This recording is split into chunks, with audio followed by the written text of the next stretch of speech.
Good morning, friends. Good morning, sir. Our spoken English classroom go with structure presented by Gopal Gudde along with the students of Jilla Parishad Upper Primary School Sakra Raja, Taluka Varora, District Chandrapur. Friends, today we are going to look after present continuous tense. We can also say it present progressive tense. यालाच आपण present progressive tense सुद्धा म्हणू शकतो. What is the sentence structure of present continuous tense? Subject plus is am are plus verb plus ing plus object. Subject plus is am are plus verb plus ing plus object. Today, here in this video, we are going to look after 100 plus sentences regarding present continuous tense. Identity of present continuous tense, त्याची ओळख काय आहे ते आपण या व्हिडिओमध्ये पाहणार आहोत. Rules regarding present continuous tense, या प्रेझेंट कंटिन्युअसचे रूल्स आपण अतिशय चांगल्या प्रकारे मराठी भाषेतून समजून घेणार आहोत. म्हणजे महाराष्ट्रातल्या आपल्या तमाम मराठी विद्यार्थ्यांना ते समजले पाहिजेत. त्याच्यानंतर सगळ्यात महत्त्वाचं, why we learn present continuous tense, PCT present continuous tense. Is it right? हा प्रेझेंट कंटिन्युअस आपण कशासाठी शिकणार आहोत, व्हाय, ते सुद्धा आपण या व्हिडिओत पाहणार आहोत. Where we can not use PCT, ही एक जास्तीची गोष्ट की प्रेझेंट कंटिन्युअस टेन्सचं स्ट्रक्चर आपल्याला माहिती आहे. Subject plus is am are plus verb plus ING. Is it right? पण प्रत्येकच ठिकाणी स्ट्रक्चर माहीत आहे म्हणून नको त्या ठिकाणीही हा काळ वापरता येत नाही. अशा बऱ्याचशा सिच्युएशन्स आहे की जिथे आपल्याला प्रेझेंट कंटिन्युअस वापरता येणार नाही. त्यासुद्धा आपण इथे पाहणार आहोत. What is the difference between simple present tense and present continuous tense? Simple present आपला अगोदर व्हिडिओ तो आपण प्रोव्हाइड केलेला आहे, दिलेला आहे. त्या सिम्पल प्रेझेंटमध्ये आणि प्रेझेंट कंटिन्युअसमध्ये काय छोटासा डिफरन्स आहे तो आपण तपासून घेणार आहोत. Where we use present continuous tense, आता आपण कुठं वापरणार नाही ते तर पाहणार आहोतच, पण कुठं वापरायचं आहे तेही पाहावं लागेल ना. ते पाहिल्याशिवाय तो आपल्याला यूज करता येईल का? म्हणून आपण where we use present continuous ते सुद्धा पाहणार आहोत. Rules regarding using of ING, याच्यामध्ये वर्ब प्लस INGचा वापर आपण करणार आहोत. मित्रांनो, काळाशी संबंधित असलेल्या 12 वाक्यरचनांपैकी 6 वाक्यरचनांमध्ये आपण वर्ब प्लस ING वापरणार आहोत. बरोबर आहे? Present continuous, past continuous, future continuous, present perfect continuous, past perfect continuous, future perfect continuous, या 6 वाक्यरचनांमध्ये वर्ब प्लस INGचा वापर होणार आहे. Is it right? मग ते वर्बला ING लावण्याचे काही नियम आहे इंग्रजी भाषेचे, ते समजून घेणं आपल्याला आवश्यक आहे, जे आपल्याला परत पुन्हा इतर 5 स्ट्रक्चरमध्ये त्याचा उपयोग आपल्याला होणार आहे. क्रियापदाला ING कसा लावायचा ते सुद्धा आपण या व्हिडिओत पाहणार आहोत. ओके. कॉमन मिस्टेक्स, या काळाचा वापर करत असताना ज्या कॉमन मिस्टेक्स होतात, ज्या चुका होतात, त्या चुका कशा होतात आणि त्या आपल्याकडून होऊ नये याच्यासाठी आपण त्याच्यावरही विशेष लक्ष देणार आहोत. आणि एक होमवर्क, जसं आपण आपल्या प्रत्येक व्हिडिओमध्ये महाराष्ट्रातल्या तमाम विद्यार्थ्यांना आणि तुम्हालासुद्धा एक होमवर्क देत आलेलो आहोत, या व्हिडिओमध्ये सुद्धा आपण तो होमवर्क देणार आहोत. प्रेझेंट, वर्तमान. प्रेझेंट मीन्स वर्तमान. या प्रेझेंटमधला सिम्पल प्रेझेंट आपण याच्या अगोदरच पाहिलेला आहे. What is the sentence structure of simple present tense? Subject plus verb plus object. Subject plus verb, object सोडून द्या. Subject plus verb. I work, I stand for subject, work stand for verb. Subject plus verb, हे आहे ना structure simple प्रेझेंटचं. मग simple प्रेझेंटमध्ये आपण कुठे helping verb use केलेला आहे का? नाही. कुठे वर्ब प्लस ING लावला आहे का? Subject plus verb plus object. I work. Is it right? But as and when you are going to think about present continuous tense or present progressive tense, at that time your structure going to change. Is it right? What is the sentence structure of present continuous tense? Subject plus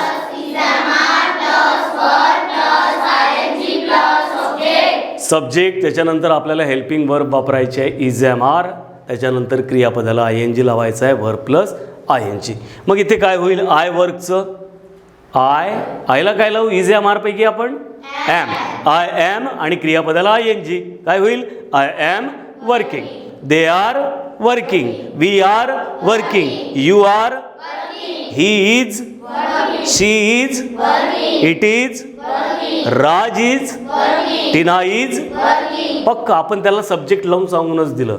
तुम्हाला कधीच राज सोबत R वापरायचा नाही, टीना सोबत R वापरायचा नाही, दे सोबत आरच वापरायचा, तिथं इज लागणार नाही, आय सोबत नेहमीच ॲम लागेल. Is it right? Okay. When we use present continuous टेन्सचा वापर कुठे करणार ते आपण पाहणार आहोत. Okay. Now is the situation. आत्ता ज्या गोष्टी घडत आहे मी तुम्हाला शिकवित आहे. Is it right? तुम्ही ऐकत आहात, बरोबर आहे? ओके.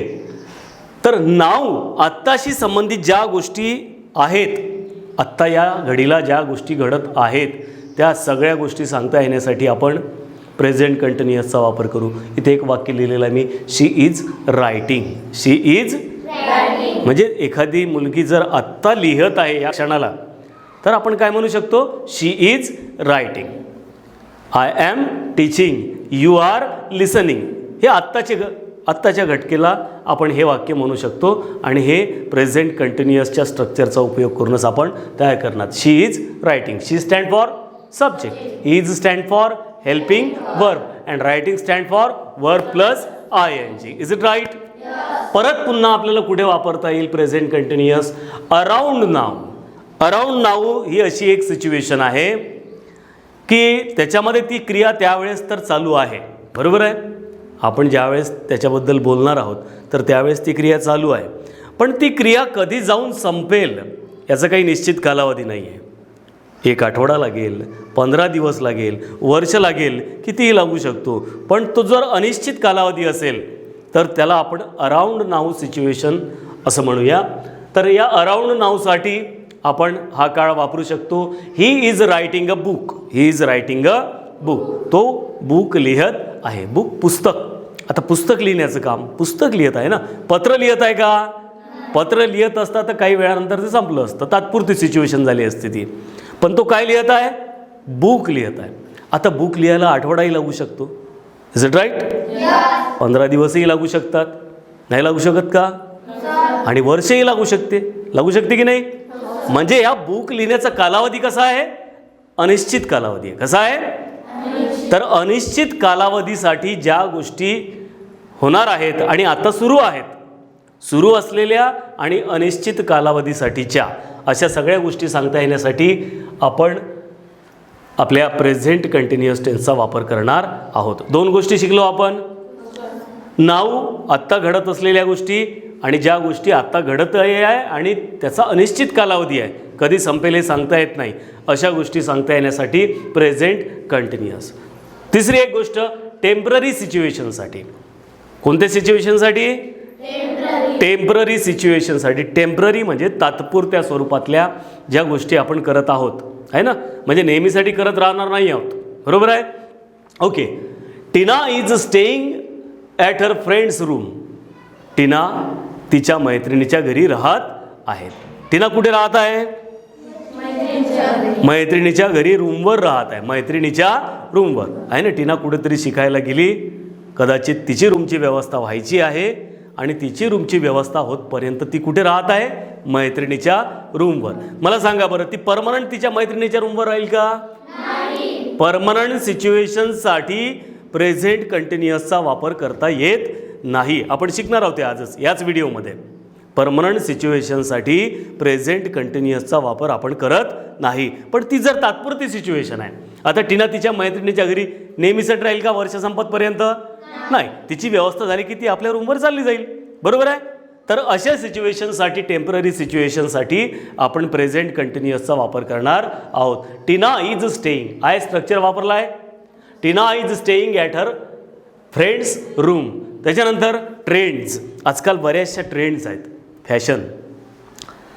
आपल्या त्या ट्रेंड्स व्यक्त करता येण्यासाठी सुद्धा आपण प्रेझेंट कंटिन्युअसचा वापर करू शकतो. कोणत्या ट्रेंड्स असतात? Trends, the prices of petrol are increasing day by day. आजकाल तुम्ही पाहता एक एक ट्रेंडच होऊन गेलेली आहे. दर महिन्यामध्ये कमीत कमी निदान 4 ते 5 वेळा पेट्रोलच्या किमती 1 रुपयाने, 2 रुपयाने, 3 रुपयाने, आज काहीतरी 119 की 118 रुपये पेट्रोल, 1 लिटर पेट्रोलची किंमत 118 रुपये आहे ना. तर ह्या सारख्या वाढून राहिलेल्या आहेत. तर हा एक ट्रेंड झाला. हा काय झाला? एक ट्रेंड. सातत्याने एखादी गोष्ट घडत असेल काही टाईम पिरियड नंतर त्याला आपण ट्रेंड म्हणतो. हा ट्रेंड व्यक्त करता येण्यासाठी सुद्धा आपण प्रेझेंट कंटिन्युअसचा वापर करणार आहोत. The prices of petrol, the prices of petrol, the prices stand for subject here. Prices of petrol are increasing, structure वापरला आहे आपण. The prices of petrol are increasing day by day. ट्रेंडसाठी सुद्धा आपण प्रेझेंट कंटिन्युअस वापरणार. त्याच्यानंतर repeated actions, काही actions अशा असतात की ज्या वारंवार घडतात. त्या घडू नये अशी आपली इच्छा असेल तरी त्या घडतात. बरोबर आहे? असतात की नाही अशा ॲक्शन्स? असतात. एक उदाहरण आपण घेतलेलं आहे. Some students are always chirping like that birds. Some students are always chirping like that birds. Chirping करणे म्हणजे चिवचिव करणे. चिमणीच्या आवाजाला चर्प असा एक शब्द आहे.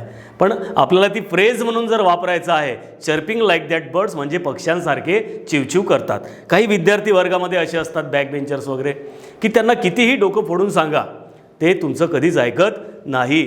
त्यांच्या सवयच असते, याला चिमटा घे, त्याला चिमटा घे, आहे ना, याच्याकडे पाय, त्याच्याकडे पाय, त्याला वाकुले दाखव, वर्गात काय सुरू आहे त्याच्याकडे लक्ष नसते. असे काही विद्यार्थी वर्गात असतात का? असतात. बरोबर आहे. तर ह्या काय आहे, त्यांना वारंवार वर्षभर सर सांगत नाही का? त्यांना सांगतात, पण तरी ते ऐकतात का? नाही, आहे ना. तर तसे त्या रिपीटेड ॲक्शन्स जे आहेत, कितीही सांगितलं तरी काही फरक पडत नाही. Some students are always chirping like that birds. यासाठी आपण प्रेझेंट कंटिन्युअसचा वापर करणार.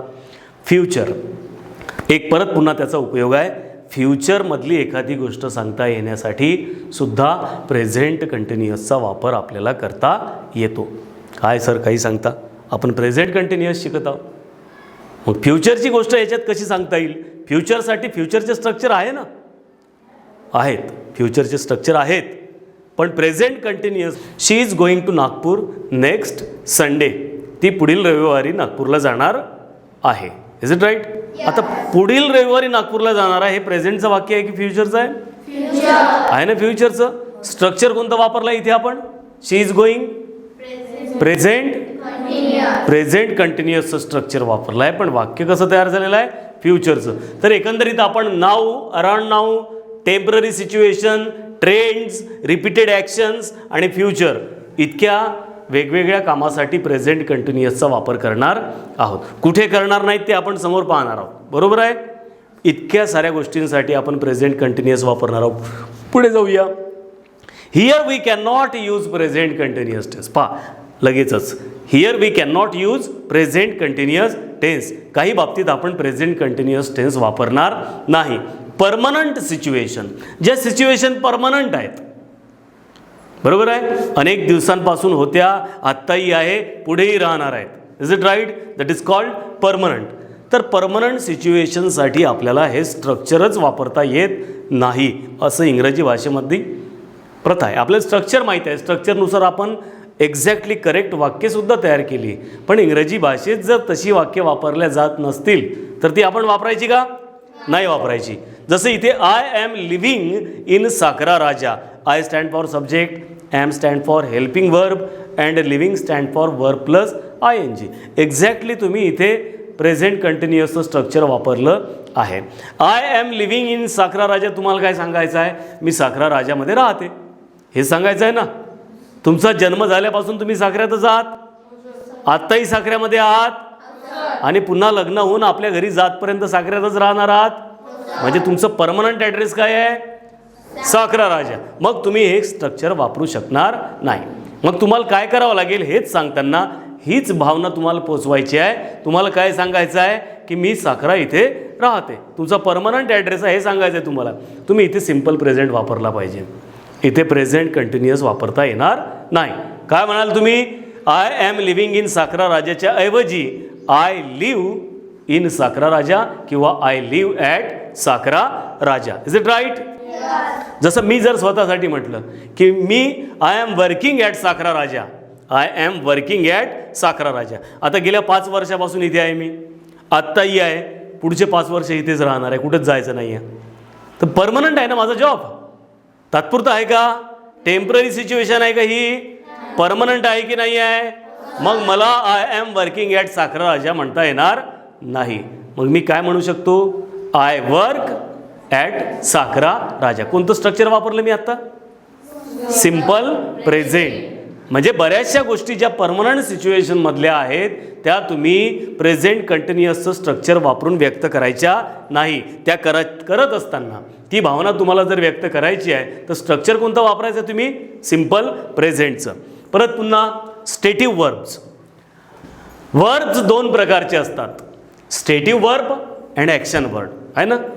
जसं रन, जम्प, प्ले हे सगळे कसे ॲक्शन वर्ब आहे, बरोबर आहे. त्याच्यात कोणती क्रिया होत आहे हे तुम्ही तुमच्या डोळ्यांनी पाहू शकता, तुम्हाला दिसते ॲक्शन वर्ड. पण काही स्टेटिव्ह वर्ब्स आहेत, ते स्टेटिव्ह वर्ब्स तुमच्या मेंटल कंडिशनशी रिलेट करतात, तुमच्या इमोशनल कंडिशनशी रिलेट करतात. जसं काही आपल्याला आपण इथे उदाहरणं घेतलेलं आहे. अंडरस्टँड. आता अंडरस्टँड करणे म्हणजे तुम्ही डोळ्यांनी पाहू शकता का, आहे ना. रन, धावतो तुम्ही, आहे ना. रन, प्ले हे सगळ्या गोष्टी कशा आहेत? ॲक्शन त्याच्यातले तुम्हाला दिसतात. अंडरस्टँड याच्यामध्ये काही ॲक्शन आहे का? अंडरस्टँडमध्ये ॲक्शन नाही आहे. हॅवमध्ये काही ॲक्शन आहे का? नीड म्हणजे गरज, याच्यामध्ये काही ॲक्शन आहे का? ज्याच्यामध्ये ॲक्शन नाही आहेत, ज्याच्यामध्ये इमोशनल कंडिशन आहे, मेंटल कंडिशन्स आहेत, त्यांना आपण स्टेटिव्ह वर्ब्स म्हणतो. काय म्हणतो? या स्टेटिव्ह वर्ब सोबत तुम्ही हे वापरू शकत नाही. He is understanding English. आता ते वाक्य आपण अंडरस्टँड वापरून प्रेझेंट कंटिन्युअसच्या स्ट्रक्चरमध्ये बसलं. पण आजपर्यंत कधी ऐकलं का अंडरस्टँडिंग असं ऐकलं का तुम्ही? ही इज अंडरस्टँडिंग इंग्लिश हे वाक्य इंग्रजीच्या दृष्टीने चुकीचं आहे, असं वाक्य तयार होत नाही. काय करायला तर तुम्ही तिथे सिम्पल प्रेझेंट वापरावं लागेल. ही इज अंडरस्टँडिंग इंग्लिशला कसं व्यक्त कराल? Exactly correct. He understand English. Then we are liking go with structure program. हे वाक्य चुकलेलं आहे. लाईक स्टेटिव्ह वर्ब आहे, त्याच्यामुळे लाईकला लाइकिंग असं होत नाही, बरोबर आहे. तुम्ही आय लव्ह इंडिया ऐकलेलं आहे? कधी कधी हे ऐकलं का तुम्ही? मी भारतावर प्रेम करत आहे हे सांगता येण्यासाठी आय एम लव्हिंग इंडिया असं कधी सेंटेन्स ऐकलं का? कधीच होत नाही. कारण लव हे कसं आहे? स्टेटिव्ह वर्ब आहे. लव कसं ॲक्शन वर्ब आहे का? नाही, स्टेटिव्ह वर्ब आहे. इथे we are liking go with structure program होणार नाही. हे कसं होईल सांगा बरं? We like go with structure program. They are having a car. त्यांच्याजवळ कार आहे. त्यांच्याजवळ कार आहे ना, परमनंटच आहे त्यांच्याकडे. तर हॅव आपलं स्टेटिव्ह वर्ब आहे. हॅवचं हॅव्हिंग नाही करत आपण. They are having a car असं नाही होणार. काय होईल? हा, संपला विषय. They have a car. तुम्हाला जे सांगायचं ते पोहोचलं. Is it right? Are you needing help? Need सोबत ING लागताना कधी पाहिलं का? आर यू नीडिंग हेल्प हा प्रश्न आहे. हा प्रेझेंट कंटिन्युअसमध्ये फ्रेम केलेला आहे, पण हा करेक्ट नाही. हा असा वापरला जात नाही. याला तुम्हाला सिम्पल प्रेझेंटमध्ये कन्वर्ट करून लावावं लागेल, बरोबर आहे.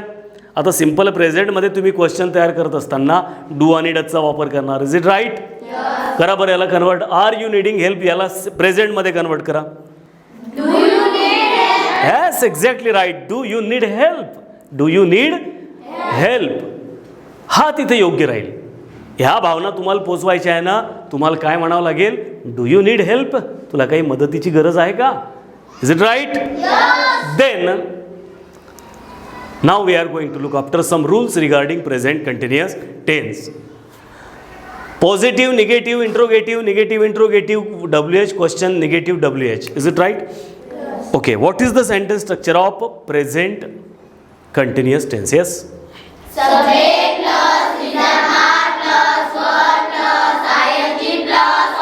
plus Subject plus is a mark plus verb plus ing plus object. Okay. Now, as and when you are going to change this structure into negative, at that time you have to put just not in front of subject. Is it right?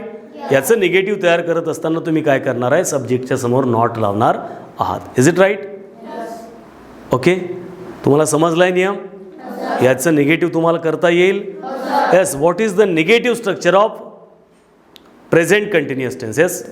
Subject plus is not and not are not plus verb plus ing plus object. Very good, very fine. याच निगेटिव्हचं तुम्हाला इंटरगेटिव्ह तयार करताना तुम्ही काय नियम वापरणार आहे, helping verb उचलून समोर आणणार आणि त्या हेल्पिंग वर्बच्या समोर काय ठेवणार, सब्जेक्ट काय ठेवणार आणि उरलेलं स्ट्रक्चर त्याच्या समोर. Is it right? करता येईल तुम्हाला interrogative? Very good. Yes. Interrogative structure of present continuous tense. Yes. Is a mark plus subject plus verb plus ing plus object. Very good, very fine. आता या इंट्रोगेटिव्हचं निगेटिव्ह इंट्रोगेटिव्ह, आता या interrogative स्ट्रक्चरच्या subject समोर नॉट लावायचं. इतकं सोपं. करता येईल? Yes. Negative interrogative structure of present continuous tense. Is a mark plus subject plus not plus verb plus ing plus object. Very good, very fine. आता या इंट्रोगेटिव्हचा उपयोग करून आपण WH स्ट्रक्चर तयार करणार. WH स्ट्रक्चर याच्याहीपेक्षा सोपं आहे. फक्त सुरुवात कशाने करायची आहे, क्वेश्चन वर्डने. Why, when, what, where, how हे जे आपले क्वेश्चन वर्ड आहे, ज्या क्वेश्चन वर्डचा वापर करायचा आहे तो क्वेश्चन वर्ड सुरुवातीला, त्याच्यानंतर इंट्रोगेटिव्हचं कंप्लीट स्ट्रक्चर. सोपं आहे. इंट्रोगेटिव्हचं स्ट्रक्चर तुम्ही तयार केलं आत्ताच, माहिती आहे तुम्हाला? ठेवता येईल याच्यासमोर? Okay. Now tell me what is the WH sentence structure of present continuous tenses? Question word plus is a mark plus subject plus verb plus ing plus object. Very good, very fine. Negative WH तयार करत असताना तुम्ही काय करणार, आता याच्या subject म्हणजे जे WHचं स्ट्रक्चर तयार केलं आहे त्याच्या सब्जेक्ट समोर नॉट लावणार. लावता येईल? What is the negative WH structure of present continuous tense? Question word plus is a mark plus subject plus not plus verb plus ing plus object. Very good, very fine. आपण 6 structure पाहिलेले आहेत. Positive, negative, interrogative, negative interrogative, WH, negative WH. आता मी तुम्हाला एक table देणार आहे present continuous टेन्समधला. कशातला? Present continuous tense. Subject plus is am are plus verb plus ing plus object. Okay. हा टेबल तयार करत असताना आपण विशेष काळजी घेतलेली आहे. इथे जे आपण पाहिलेलं आहे, now, around now, temporary, trends, repeated action, future, या सगळ्या प्रकारातले वाक्य म्हणजे ज्याच्यासाठी आपण याचा वापर करणार आहोत प्रेझेंट कंटिन्युअसचा, ते सगळेच्या सगळे आपण या टेबलमध्ये इन्क्लूड केलेले आहेत. ते सगळेच्या सगळे आपण या टेबलमध्ये इन्क्लूड केलेले आहेत. ते तुमच्या लक्षातही येईल. ओके. तर हे आपण सगळं करत असताना इथे 7 सब्जेक्ट आपण घेतलेले आहेत. किती सब्जेक्ट घेतले? 7.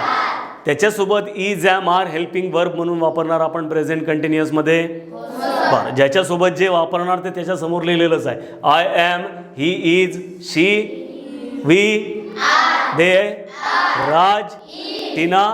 कुठे काय वापरायचं ते तिथे लिहिलेलंच आहे. Is it right?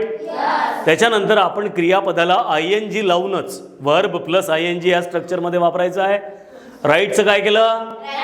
Go, speak, stay, chirp, visit, come, feel, lose. Very good.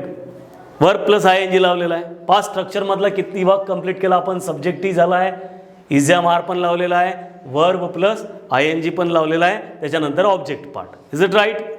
Complete table इथे आपण दिलेला आहे आणि हा टेबल स्पेशली आपण प्रेझेंट कंटिन्युअस टेन्ससाठी फ्रेम केलेला आहे. म्हणजे प्रेझेंट कंटिन्युअसमधले वाक्य ज्याच्यासाठी आपण वापरणार आहोत, प्रेझेंट कंटिन्युअसचा उपयोग ज्याच्यासाठी आपण करणार आहोत ती वाक्य याच्यामध्ये इन्क्ल्यूड आहे. किती वाक्य तयार होणार आहे त्याच्यातून? 9 वर्ब्स दिलेले आहेत.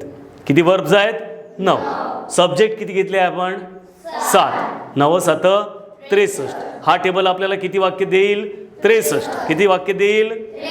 याच्यातल्या प्रत्येक वाक्याला तुम्ही निगेटिव्ह करणार, इंट्रोगेटिव्ह करणार, negative interrogative, WH negative WH. ते स्ट्रक्चर तुमच्यासमोर इथे आहेत. याचा स्क्रीनशॉट तुम्ही काढून घेतला पाहिजे.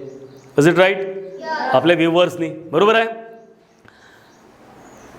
त्या प्रत्येक वाक्याचे 6 6 63 गुणिले 6 म्हणजे पुन्हा जवळपास मोर दॅन 400 400पेक्षाही जास्त वाक्य तुम्हाला या टेबलचा उपयोग करून करता येणार आहे. त्याच्यानंतर इथे जे वाक्य आपण तयार केलेले आहे ते आपण स्पेशली प्रेझेंट कंटिन्युअसचा वापर आपल्याला ज्याच्यासाठी करता येईल अशीच वाक्य फ्रेम केलेली आहे. मोठ्या मेहनतीने तयार केलेला टेबल आहे. ह्या टेबलमधून जर तुम्ही ही इतकी वाक्य तयार केली, प्रामाणिकपणे केली, घरी जाऊन हा होमवर्क कंप्लीट केला, माझ्या महाराष्ट्रातल्या तमाम मराठी माध्यमांच्या विद्यार्थ्यांना सांगायचं आहे की जर तुम्ही हा टेबल कंप्लीट केला, सगळे नियम आपण समजून सांगितलेले आहेत, परत परत पुन्हा ते नियम वारंवार ऐका, व्हिडिओ परत परत लावा, समजून घ्या, कुणाचीही गरज पडणार नाही. तुम्ही आपल्या घरीच शिकू शकता. जिथे अडचण आली तिथे विचारा आपल्या शिक्षकांना, त्यांची मदत घ्या. शाळांमध्ये जर तुमचा हा उपक्रम कंटिन्यू केला गेला तर त्या शिक्षकांचे खरंच मी मनापासून धन्यवाद मानेन, आभार मानेन. बरोबर आहे. हा टेबल सगळ्यांनी मनापासून करणं अत्यंत आवश्यक आहे. याच्यातले काही वाक्य आपण भरकन पाहून घेऊया. I am writing a book. I am writing a book. मी पुस्तक लिहित आहे. Around now. बुक लिहित आहे त्याच्यामुळे त्याची आपल्याला सिच्युएशन म्हणजे ते कधी त्याचं बुक लिहिणं कंप्लीट होईल, त्याचं बुक लिहिणं सुरू आहे. बरोबर आहे. त्याचं बुक लिहिणं सुरू आहे. उद्याही संपू शकते, आठवडाही लागू शकतो किंवा वर्ष पण लागू शकते. अनिश्चित कालावधीसाठीचं वाक्य आहे हे. त्याच्यासाठी आपण प्रेझेंट कंटिन्युअसचा वापर केला. Then he is going to Nagpur next week. He is going to Nagpur next week. पुढील आठवड्यात तो नागपूरला जाणार आहे ना. फ्युचरसाठी याचा वापर झाला. वाक्य फ्युचरचं झालं. स्ट्रक्चर कोणतं वापरलं आहे? Present continuous. स्ट्रक्चर तर काही बदलणार नाही नाही. तर आपण इथे नेक्स्ट वीक लागल्याबरोबर हे फ्युचरचं वाक्य होऊन गेलं. बरोबर आहे. टाईम बाउंड वाक्य झालं. म्हणजे आपण प्रेझेंट कंटिन्युअसचा फ्युचरसाठी सुद्धा वापर करू शकतो. Is it right? Then she is speaking in English. साधं सिंपल वाक्य आहे, पॉझिटिव्ह. ती इंग्रजीत बोलत आहे. She is speaking in English. We are staying at. आता वी घेतला आहे म्हणून ॲटच्या नंतर काय येईल? आवर. काय येईल? शी असता तर हर आणि ही असतं तर हीच. बरोबर आहे. Okay. We are staying at our friend's room. आम्ही आमच्या मित्राच्या रूमवर थांबणार आहोत. ओके. परमनंट सिच्युएशन आहे का? नाही. काही थांबतील 1 दिवस 2 दिवस आणि परत पुन्हा आपल्या समोर पुढच्या प्रवासाला निघून जातील. कोणती सिच्युएशन आहे? Temporary situation. त्याच्यानंतर they are chirping like that birds in the class. काही विद्यार्थी जे आपल्या क्लासमध्ये वारंवार कितीही सांगितलं तरी ऐकत नाही आणि आपल्या त्याच ॲक्टिव्हिटी परत परत रिपीट करतात. त्यांच्यासाठी हे वाक्य आहे they are chirping like that birds in the class. Okay. Repeated ॲक्शनसाठी आपण वापरला आहे. Raj is visiting Mumbai this week. या आठवड्यात राज मुंबईला व्हिजिट करणार आहे. प्रेझेंटचं वाक्य आहे का? फ्युचरचं वाक्य आहे. कशातलं वाक्य आहे? ज्या आपण इकडे डिस्कस केलेल्या सगळ्या गोष्टी आहे त्या सगळ्या गोष्टींचा वापर करून आपण तो टेबल फ्रेम केलेला आहे.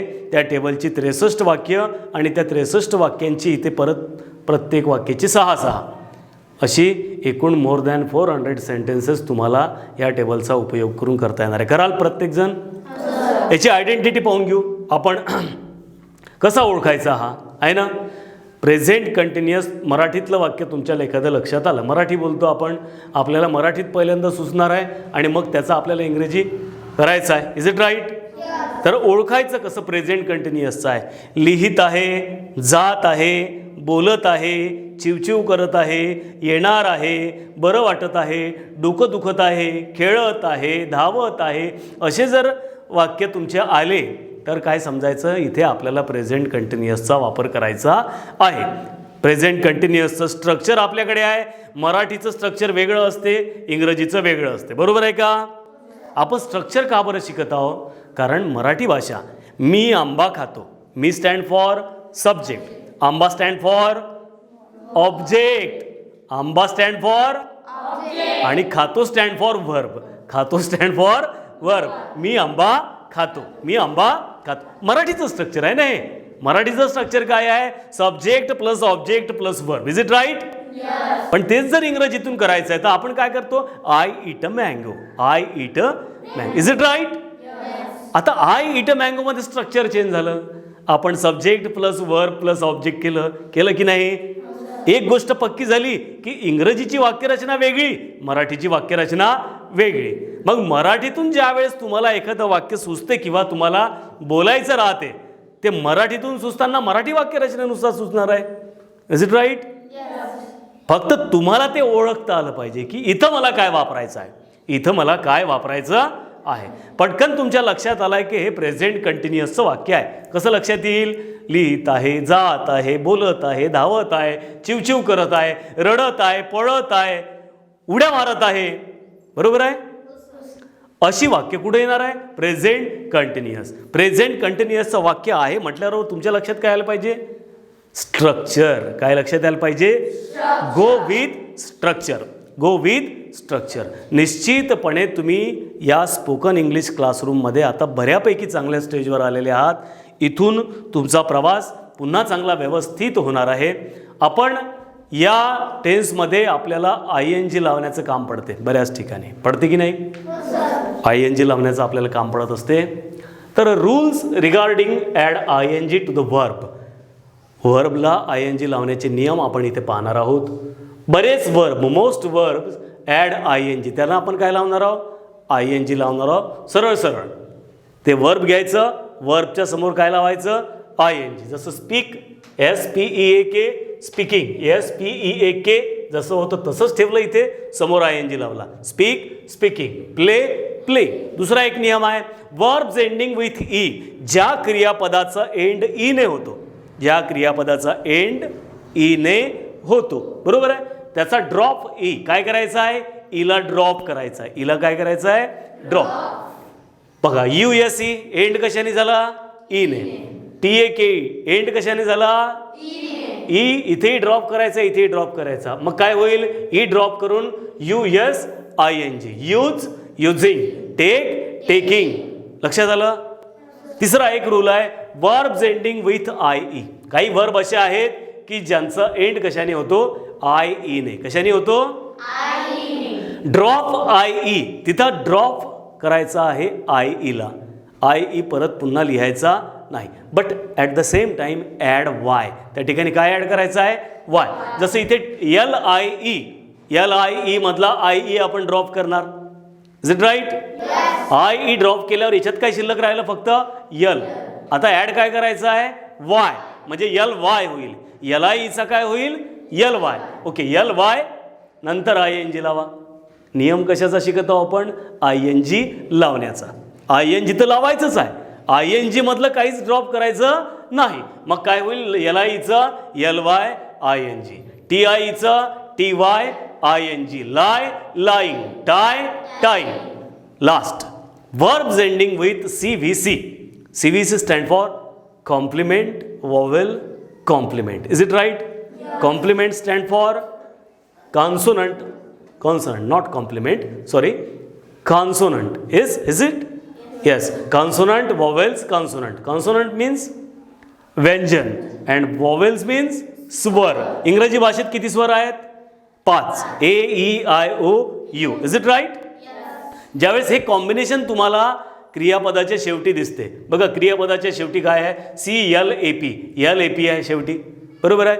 P stand for consonant, A stand for vowels and L stand for means consonant, vowel, consonant. Is it right? हे कॉम्बिनेशन जिथे येईल तिथे तुम्हाला काय आहे? Double last letter. शेवटचं लेटर तुम्हाला डबल करायचं आहे. डबल लास्ट लेटर, शेवटचं लेटर. जसं CLAP शेवटचं लेटर कोणतं आहे? P. मग P ला आपल्याला डबल करायचं आहे. SIT शेवटचं लेटर कोणतं आहे? इथं बघा आपण हे CVC बसते की नाही बघून घेऊ. T stand for consonant, I stand for vowels, S stand for okay. CVC बसते इथं. मग आता शेवटचं लेटर डबल करायचं. चला क्लॅप, सीट SITTING CLAPPING. समजले? हे रूल्स आपल्याला किती ठिकाणी वापरता येणार आहे? प्रेझेंट कंटिन्युअसमध्ये तर आपल्याला गरज आहे, पास्ट कंटिन्युअसमध्ये गरज आहे की नाही आहे? फ्युचर कंटिन्युअसमध्ये आहे. पुन्हा कुठे कुठे वापरणार? प्रेझेंट परफेक्ट कंटिन्युअसमध्ये नाही वापरणार का? पास्ट परफेक्ट कंटिन्युअसमध्ये, फ्युचर परफेक्ट कंटिन्युअसमध्ये, इतक्या सगळ्या ठिकाणी वर्ब प्लस ING वापरणार आहोत. मग आपले वर्ब प्लस INGच माहीत नाही आपल्याला कसं वापरायचं आहे, तर त्या स्पेलिंगमध्ये चुका होतील की नाही? त्या होऊ नये याच्यासाठी हे नियम अतिशय महत्त्वाचे आहे. बरं, common mistakes as and when you are going to look after present continuous tense at that time there are some common mistakes. त्याच्याकडे आपलं जर लक्ष राहिलं तर त्या चुका आपल्याला वाचवता येतील. टू बी मिसिंग, कोणती टू बीची रूपं वापरतो आपण प्रेझेंट कंटिन्युअसमध्ये? टू बीची रूपं कोणती आहेत? इज एम आर आहे ना.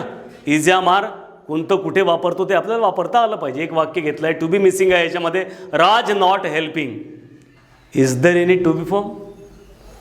टू बी वापरला आहे तिथे? मग प्रेझेंट कंटिन्युअसमध्ये इज एम आर वापरायचं आहे ना? वापरला आहे का इथे? म्हणजे हे वाक्य चुकीचं आहे. राज नॉट हेल्पिंग हे कसं व्हायला पाहिजे होतं? Yes, Raj is not helping असं पाहिजे होतं ते वाक्य. हेल्पिंग वर्ब वापरलं नाही, ते वापरायचं आहे फक्त. तुम्हाला वाक्य दुरुस्त नाही करायचं आहे. To be missing, Raj is not helping. Is it right? पण इथे काय केलं आहे? Raj not helping. बरोबर आहे का? हे चुकलेलं आहे वाक्य. To be incorrect. कधी कधी टू बी वापरतात, टू बी वापरतात, पण कसा वापरतात? इनकरेक्ट. जो वापरायला पाहिजे तो वापरत नाही आणि जो वापरायला नको तो वापरला जातो. To be incorrect. Raj and Tina is going to walk. हे वाक्य बरोबर आहे की चूक आहे? कारण इथे इज वापरता येणार नाही. राज अँड टीना दोघे आहेत, प्लुरल आहेत, म्हणून तिथे इज लागणार नाही. इज कुठे लागतो आपला? सिंग्युलरमध्ये. He is, she is, Raj is, Tina is. Is it right? इथे काय वापरायला पाहिजे? आर. म्हणजे वाक्य कसं होईल? Raj and Tina are going to walk. हे वाक्य चुकलं आहे? जाऊ द्या, चुकलं आहे, दुरुस्त करायचं. होमवर्क समजा तुम्हाला ह्या सगळ्या वाक्यांना दुरुस्त करून तुम्हाला परत लिहायचं आहे. त्याच्यानंतर वर्ब इनकरेक्ट झालं. स्पेलिंग, स्पेलिंगमध्ये कशा चुका होतात बघा. ही इज लाईंग, LIचं स्पेलिंग बघा. He is lying, LIEING. Spelling बरोबर आहे का? काय नियम शिकलो आता आपण? LIEI काढून टाकायचं आहे, त्याला वाय लावायचा आहे.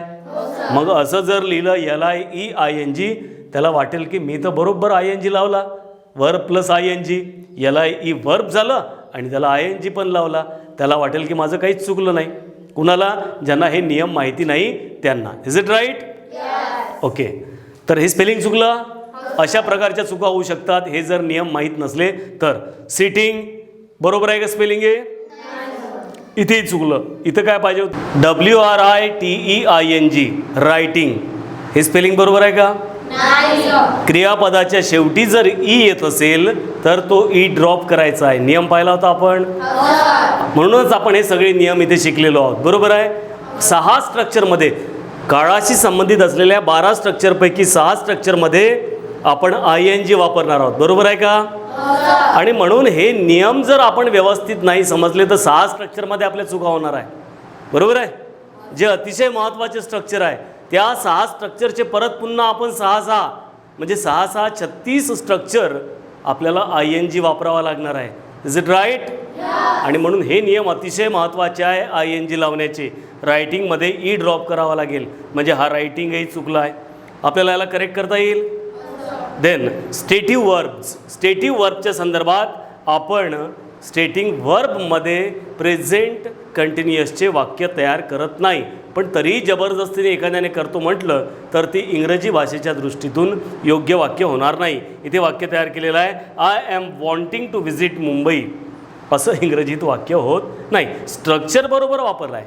सब्जेक्ट घेतला आहे, इज एम आरपैकी एम लावलेला आहे, आयच्या सोबत बरोबरच आहे, आणि वॉन्ट सोबत ING लावला आहे. वॉन्टिंग वर्ब प्लस ING करण्याचा प्रयत्न केला आहे. स्ट्रक्चरनुसार बरोबर आहे, पण स्टेटिव्ह वर्ब आहे ना.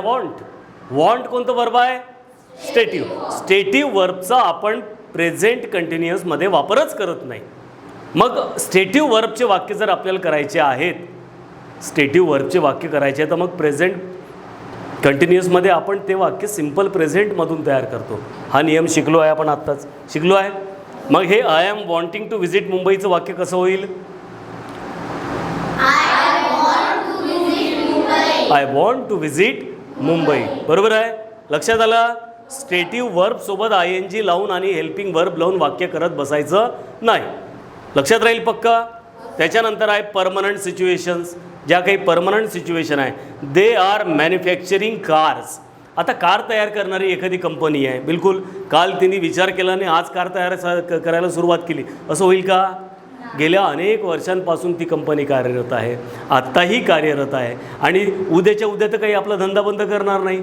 पुढचे अनेक वर्षापर्यंत ती कार तयार करत राहणार आहे, उत्पादन करत राहणार आहे. म्हणजे परमनंट सिच्युएशन आहे. बरोबर आहे. तर परमनंट सिच्युएशनसाठी आपण प्रेझेंट कंटिन्युअसचा वापर करत नाही. म्हणून दे आर मॅन्युफॅक्चरिंग कार्स हे वाक्य इंग्रजीत वापरले जाणार नाही. मग हे वापरायचं आहे तर काय कसं वापराल तुम्ही सिम्पल प्रेझेंटमध्ये? दे मॅन्युफॅक्चर कार्स. बस झालं, संपलं काम. दे मॅन्युफॅक्चर कार्स. अशा प्रकारे आपण हा व्हिडिओ इथे पूर्ण केलेला आहे. आपण ज्यांच्यासाठी इथे बसलो आहोत, महाराष्ट्रातल्या तमाम मराठी माध्यमांच्या विद्यार्थ्यांसाठी, त्यांना आपण काही रिक्वेस्ट करायची का? Very good.